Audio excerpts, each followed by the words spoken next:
Hello everyone, welcome back to the video. So in this video, I'll tell you how to send fireworks on iPhone. What better way to ring in the new year than by sending fireworks on iPhone? With the Messages app, you can send iMessage effects along with your text. These iPhone texting effects include balloons, confetti and fireworks. So in this video, I'll tell you how can you do this, but first subscribe to my channel for more upcoming videos and hit the like button. So let's start the video without wasting any time. How do you get fireworks on iPhone? Well, to send fireworks on iPhone, the recipient also need to have an iPhone. This is easy to figure out. Since blue message bubbles indicate that the recipient is using iMessage, while green bubble means the recipient is using SMS. Unfortunately, SMS message cannot use iMessage effect including fireworks if you are using an iPhone, but notice all of your bubbles are green even when texting other iPhone users. You might not have iMessage turned on yet.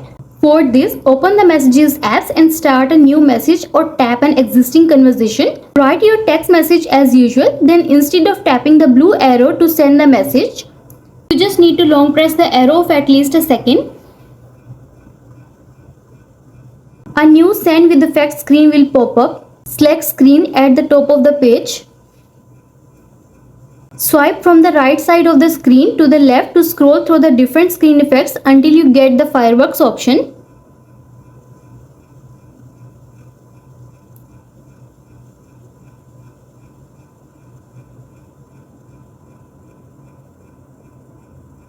Next, tap the blue arrow button to send, and that's how to text fireworks on iPhone. As you can see, iPhone text fireworks are just one of the many fun iPhone texting effects available.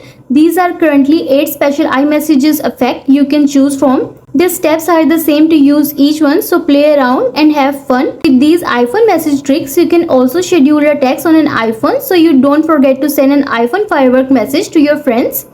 And you are done. I hope this video will help you to send fireworks on iPhone, and also let us know in the comments below if you have any questions. Thanks for watching. See you in the next video.